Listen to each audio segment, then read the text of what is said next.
Capacitor के study में एक बहुत ही इम्पोर्टेंट हमारे पास प्रॉब्लम्स आते हैं।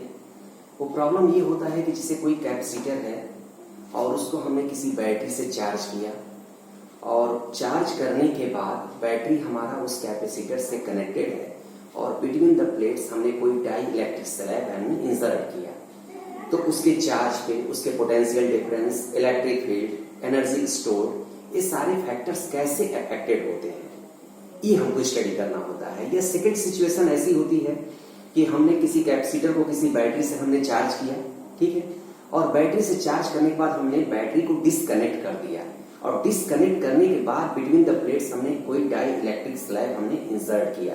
तो ऐसे सिचुएशन में charge, capacitance, potential difference, electric field, energy, ये हमारे कैसे अफेक्टेड होंगे, ये स्टडी करना है। तो आइए पहला केस हम ले रहे हैं। ये हमारा कैपेसिटर है और इस कैपेसिटर को हमने किसी बैटरी से चार्ज किया और बैटरी कनेक्टेड है, ध्यान दीजिएगा। तो बैटरी कनेक्टेड है तो जितना चार्ज इसको लेना है वो लेने के बाद करंट का फ्लो हमारा स्टॉप हो जाएगा। अब जो है, अब ये हमारा एयर कैपेसिटर है, अब इसमें कोई डाई इलेक्ट्रिक स्लैब हम जो है इंसर्ट कर रहे हैं और सपोज कर रहे हैं कि उसका डाई इलेक्ट्रिक कांस्टेंट के है।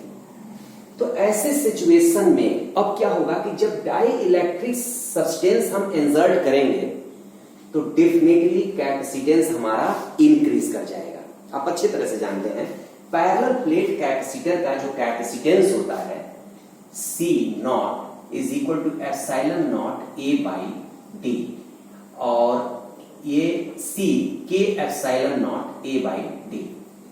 तो जब हम dielectric slab between the plate हम अगर इंसर्ट करेंगे तो इसका कैपेसिटेंस K टाइम्स इंक्रीज कर जाएगा, और जब कैपेसिटेंस इंक्रीज करेगा तो चार्ज एक्वायरिंग कैपेसिटी इंक्रीज करेगी। बात को समझिएगा। कैपेसिटी जब हमारा बैटरी कनेक्टेड है, पहले हम देखते हैं होता क्या है। तो जैसे ही हम डाई इलेक्ट्रिक सब्सटेंस हम इंसर्ट करेंगे बिटवीन द प्लेट तो कैपेसिटेंस हमारा इंक्रीज हो गया। कैपेसिटेंस इंक्रीज हो गया K टाइम्स, तो अब चार्ज एक्वायरिंग कैपेसिटी इंक्रीज हो गई। तो Q is equal to C into V। जब ये हमारा चार्ज एक्वायरिंग कैपेसिटेंस इंक्रीज हुआ तो चार्ज एक्वायरिंग कैपेसिटी भी इंक्रीज होगी। इट मींस वो अब ज्यादा चार्ज एक्वायर करेगा।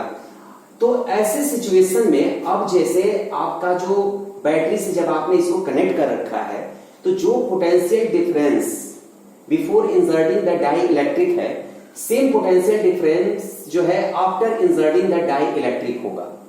पोटेंशियल डिफरेंस अफेक्टेड नहीं होगा क्योंकि बैटरी वही है, कैपेसिटर वही है, पूरा सिस्टम वही है, बस आपने एक डाई इलेक्ट्रिक स्लैब आपने इंसर्ट कर दिया।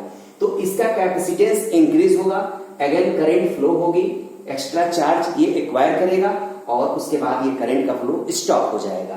तो पोटेंशियल तो वही रहेगा, पोटेंशियल चेंज नहीं होगा, पोटेंशियल डिफरेंस चेंज नहीं होगा, लेकिन हमारा कैपेसिटेंस K टाइम्स इंक्रीज कर गया।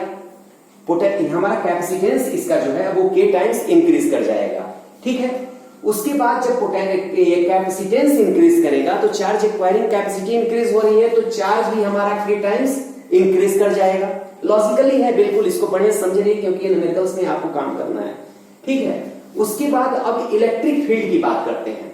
तो आपको तो पता है भाई कि इलेक्ट्रिक फील्ड अगर कोई यहां पर डाई इलेक्ट्रिक नहीं है तो electric field sigma upon epsilon not between the plate ये है, और डाई इलेक्ट्रिक सब्सटेंस आपने दिया तो sigma upon K epsilon not. तो कुल मिलाकर के ये हमारा एयर कैपेसिटर में के लिए इलेक्ट्रिक फील्ड है, और ये इलेक्ट्रिक फील्ड ये हमारा जब डाई इलेक्ट्रिक आपने इंसर्ट कर दिया उसके बाद के लिए है।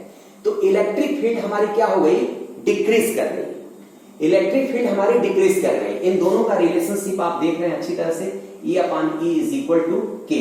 तो इलेक्ट्रिक फील्ड हमारी जो है E is equal to 1 by K E not. तो 1 बाई K टाइम्स जो है इलेक्ट्रिक फील्ड हमारी क्या हो रही है, डिक्रीज कर रही है। तो 1 by K times electric field हमारी डिक्रीज कर गई। अब हमारा इसका एनर्जी की बात करें तो एनर्जी क्या है, तो एनर्जी हमारा हाफ CV स्क्वायर, ये एनर्जी है। तो ये हमारा C जो है K टाइम्स इंक्रीज किया, K C नॉट हो है ये C, और पोटेंशियल तो हमारा वही है, पोटेंशियल तो चेंज हुआ नहीं, तो ये v स्क्वायर, तो अब energy k c not v square हो गया। तो अब यहां पर ये हमारा जो एनर्जी जो है वो एनर्जी एक्चुअल में चार्ज बढ़ गया, ठीक है, तो एनर्जी भी हमारी k टाइम्स इंक्रीज हो जाएगी। तो अगर बैटरी को आपने डिस्कनेक्ट नहीं किया है और अगर बिटवीन द प्लेट्स कोई डाई इलेक्ट्रिक सब्सटेंस आप इंसर्ट कर रहे हो, तो potential, capacitor, capacitance, charge, electric field और पोटेंशियल एनर्जी कैसे चेंज हो रहा है, कैसे इफेक्टेड हो रहा है, ये मैंने पूरी बात आपको बताई। दूसरे सिचुएशन में क्या हो रहा है कि कैपेसिटर को हमने बैटरी से चार्ज किया, चार्ज करने के बाद बैटरी हमने डिस्कनेक्ट कर दिया, ठीक है। अब डिस्कनेक्ट करने के बाद हमने इसमें कोई डाई इलेक्ट्रिक सब्सटेंस हम इंसर्ट कर रहे हैं of dielectric constant K। तो देखिए जब आपने डिस्कनेक्ट कर दिया, ठीक है, तो जितना चार्ज इसको लेना था वो ले लिया है, अब फर्दर चार्ज वो लेगा नहीं, उसका कैपेसिटेंस इंक्रीज करे या डिक्रीज करे, ठीक है, चार्ज प्रोवाइडर नहीं है कोई। तो अब यहां पर चार्ज माने जब आप डाई इलेक्ट्रिक सब्सटेंस जब इंसर्ट करेंगे तो चार्ज जो है हमारा जितना पहले था वही चार्ज रहेगा।